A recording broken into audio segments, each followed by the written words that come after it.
Well, hello, welcome again to our reading through of Theocritus, Idyll 7, the Thalisia, and we're getting towards the end now of this.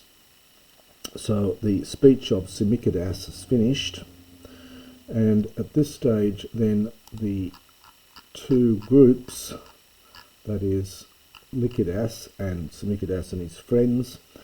So Lykidas then gives Simichidas his curved shepherd's stick, which he describes as a present from the Muses, and Lykidas then turns to the left towards Pixa, while Simichidas and his friends turn right towards the farm of Phrasidamus. And this last bit takes us into what scholars call the locus amoenus, this pastoral setting, one where you have a lovely sense of quietude and pleasantness and peace and tranquility. So they arrive and they recline, happy to finish their journey, and the poem then concludes with a rather lavish description of their surroundings, which is all part of this locus amoenus. The vocabulary gets a little bit hard in this bit because we're getting lots of words for various different types of birds and animals and plants and things, but I'll do the best to translate these as we go. So after the end of Lykidas' poem, the author writes tos ephaman. This is again from Phami. So I spoke such things. So sorry, this is after Simichidas' speech. So such were the things that I said. Hode, but he. Now we get a little participial clause here, hadu gelasas hos paros, having laughed sweetly hos paros as he did before. And we had that similar expression earlier on, that Lykidas has this smile about him, this laugh about him, he's very relaxed. So having smiled sweetly as before. Now the main verb here is opasen, from opasdo, to give. So he gave to me the lagobolon. Now this is a funny word. It translates here as just his staff. The roots of it are from lagos, which is a hare or rabbit, and the bolos is connected with ballo. So this is a stick for hitting the hares or the rabbits. So it's a rustic staff. Amen for Anai. So he gave to me this staff, amen, to be a xenaion, a guest gift from the Muses. An for own here, as we've seen before. So such things I said, but he, smiling sweetly as before, laughing sweetly as he had done before, he gave to me the staff to be a guest gift from the Muses. Komen apoklinas ep aristera tan epipuxas herper hodon. Ko for kai hop, and he, apoklinas is a participle here, aorist participle from apoklino. It's having turned off.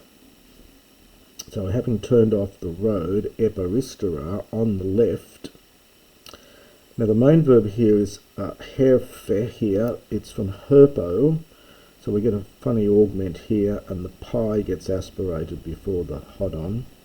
So the verb is from herpo, which is to creep or crawl, cognate with our word serpent, of course, via the Latin serpo, but it often means in Greek and in poetry and in drama, it just means to go, to make one's way.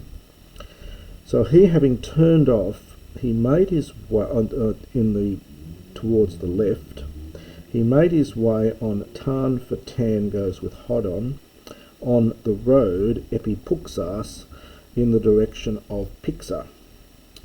Now there is a scholiast that claims that there was a temple of Apollo at Pixa. As I mentioned before, some scholars believe that Lykidas was some kind of incarnation or some kind of appearance of Apollo in disguise, and of course there are plenty of examples of gods disguising themselves as humans and appearing. So it would make, if that theory is true, this would make sense that if Lykidas is turning off towards his own temple at Pixa. Alta egon te kai Theocritus es phrasidamo straphthentes cos kalos amintikos en de Bethaios hadeas koinoio communici ek clinthemes en te neo tomatoisi gegathotes oinarioisi.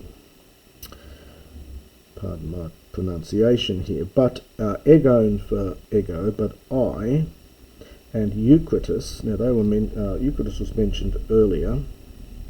Now the third person in the party is delayed to the next line, ko for kai ho, and the beautiful Amintikos. Now this is a diminutive. We were told his name was Amintus earlier on. This is just a diminutive here, and he is the fair or the beautiful Amintus as a diminutive. So I and all of the others, straphthentes from strepho, it's an aorist passive, but it just has that sense of middle sense of having turned off. So we turned es phrasidamo. Now, as I mentioned before, the omega is an u, it's a genitive ending. S doesn't take a genitive, but you've got to supply to the farm of, to the house of Phrasidamus. But I and Theocritus and the beautiful Amintus, having turned off in the direction of Phrasidamus's place, eklinthames, this is mes for men, this is first person plural, we reclined. Now the Bathais goes with the communici here. Now there is a noun, it's fairly rare, which is commune, which is what this is coming from, or perhaps communis, perhaps communis here. It means it's coming from that root of kamai, which means on the ground, and une, which is a bed. So it's literally a bed on the ground, and it's plural here. So we reclined on the deep beds lying on the ground, which were made of sweet skoinoo, of a sweet reed. So these are genitives here. Skoinus is feminine, so you get the feminine ending here. It's singular for plural. We would say made from sweet reeds. Notice also we get a four-word line here, which is always important to note in poetry and in drama. We actually had one earlier on that I forgot to mention, back in line 124. It has the effect, it's a very plodding and has the effect of slowing the motion of the poem down. So I and Theocritus and the beautiful Amintus, having turned to the farm of Phrasidamus, and we were reclining in deep beds on the ground made from sweet reed. And gegathotes, the participle here, this would be from the verb gaitho in Attic. Gaitho is to rejoice.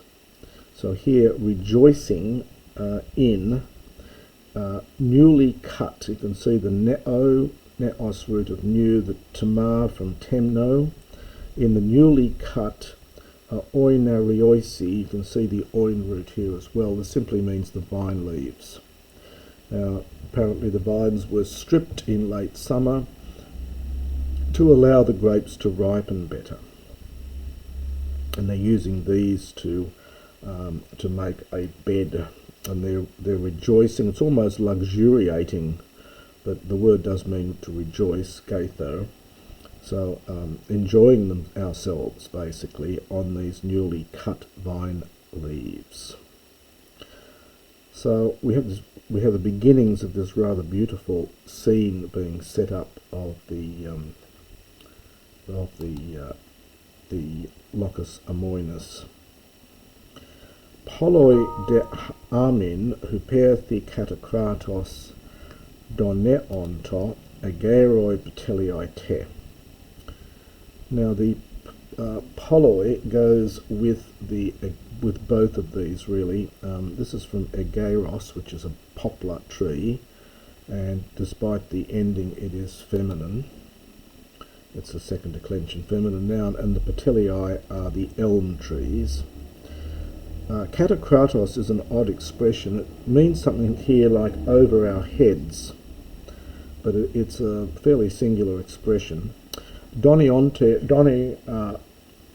is to sway, and so there were many black poplars and elm trees who there above, over our head for us, and they were swaying. So many black poplars and elm trees were swaying above, over our heads, and then just that ethic dative for us. Amin for Hamin. Todi enkuthen hieron hudor numphan ex antroio katebomenon kelarusde. And the sacred water from nearby, this is from Cat Abo, dripping down from the cave, genitive here from Antron, from the cave of the nymphs. Keleruzde, it's a beautiful word. It means to murmur, to burble along. It's the word used of water dripping down, burbling, plashing, all of those words to describe this lovely verb here, keleruzde. So the beautiful, the sacred water from nearby, dripping down from the cave of the nymphs, it's imperfect, was murmuring or was burbling. Toi depotis skiarais orodam nisin aithaliones tetiges lalaguntes ekon ponon. Now the toi for hoi goes with the tetinges. These are the cicadas, and they're aithaliones, which is a word from Homer, you might know it from there, meaning black or sooty. So the black or sooty cicadas, poti plus the dative, are beside the skiarais, the shady orodamnisin. This is from orodamnis. It means a bough. Very rare, fairly rare word. So the bough of a tree. And they were lalaguntes, chattering. And now our main verb is ekon for akon ponon. Literally, they were having their toil. So you could take this as they were toiling away, and then take that closely with the participle here. So putting that together, it means the black or sooty cicadas beside the shady boughs, or on the shady boughs perhaps, were toiling away, chattering, lalaguntes. Hodi olologon telothed en pukinai sin baton trudzesken acanthos.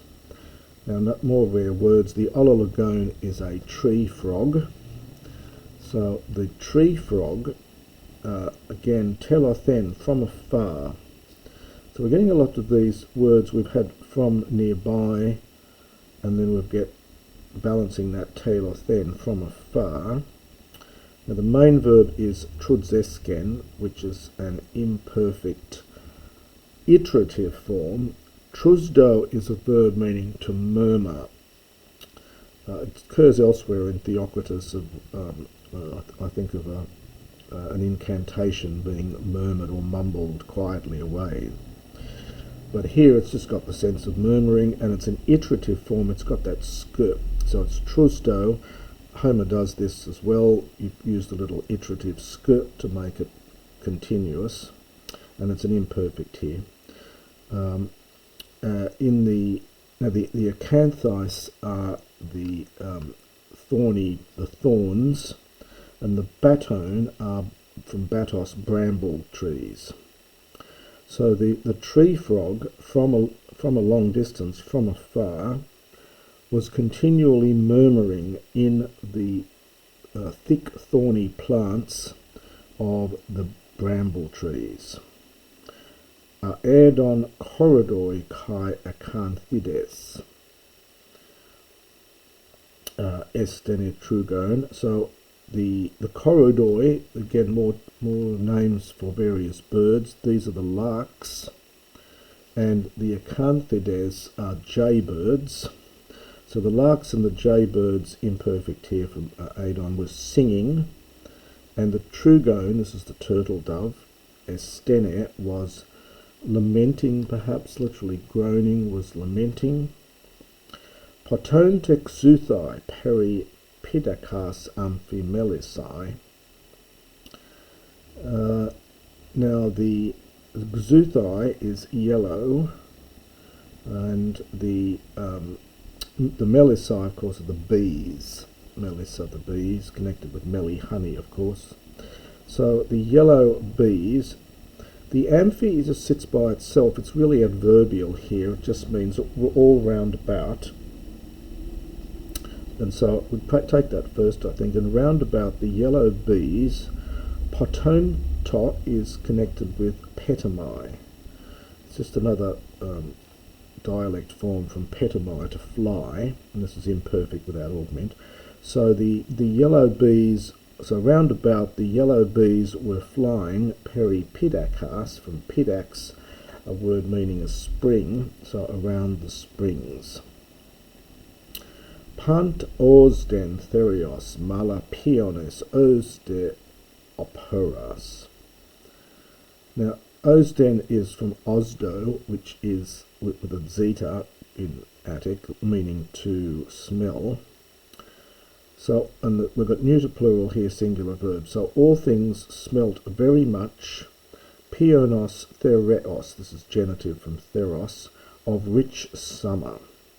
So everything smelt of rich summer, and understand everything smelt of aporas. This is autumn or harvest time, which is why they're going there for the harvest festival.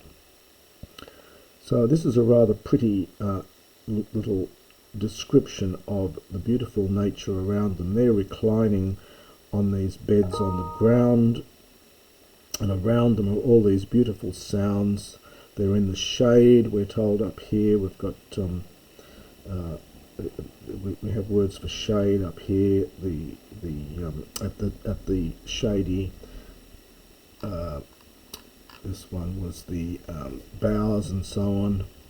So just to quickly go back in the last bit to get a feel for this. So the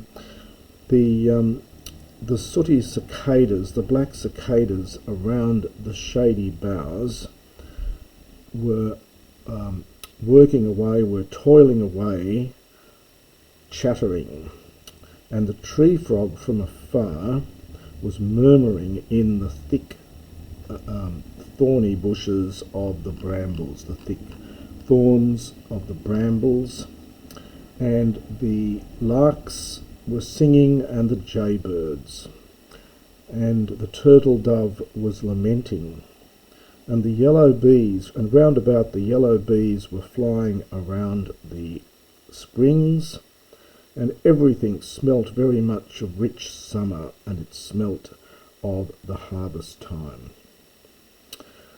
So that's the first part of this ending, and I'll finish the poem off in the next recording.